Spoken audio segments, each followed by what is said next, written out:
Seriously ma'am என்ன வாயடிச்சு போயிட்டீங்க, நீங்க வாயடிச்சு போயிட்டீங்க. மேடம் நீங்க யார் மேடம்? ரொம்ப நேரமா நானே கேட்கணும்னு இருந்தேன்.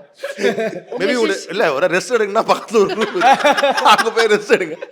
இல்ல இந்த விஷயங்கள்லாம் நான் ஷரத் சொல்லி நிறைய கேட்டிருக்கேன். லவ் அப்படியா? பண்ண அப்ப டைம்ல நான் இவ்வளவு சொன்னது வேஸ்ட் இல்ல. இல்ல முன்னாடியே சொல்லிருக்கலாம் நான் பேச ஆனா நான் அப்படி இல்ல. உங்களை பத்தி ஷரத் என்கிட்ட நிறைய சொல்லி கேட்டிருக்கேன். நீங்க ஷரத்தை பத்தி சொல்றது நான் இப்பதான் ஃபர்ஸ்ட் சரி, டைமா சரி. லைவா பாக்குறேன்னா, அதனால அப்படியே ஆன்னு பாத்துட்டு இருக்கேன் டிவி உட்கார்ந்து. மாதிரி டிவில பாக்குற மாதிரி பார்த்தேன். ஓகே, என்னெல்லாம் சொல்லியிருக்காரு சாரை பத்தி? சரத் சொல்லியிருக்காரு. இப்ப வரட்டும்.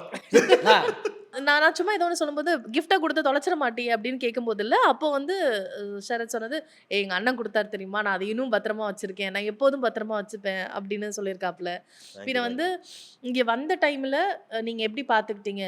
இப்போ வந்து நம்ம ஒரு 2 பேருக்கு டீ வாங்கி குடுக்குற அளவுக்கு நம்ம கிட்ட இருக்கு. ஆனா நான் டீ குடிக்கிறதுக்கு வழி இல்லாம இருந்தப்போ, நான் சாப்பாட்டுக்கு வழி இல்லாம இருந்தப்போ எங்க அண்ணன் எப்படி பாத்துக்கிட்டாரு அப்படிங்கறதெல்லாம் நிறைய சொல்லியிருக்காப்ல.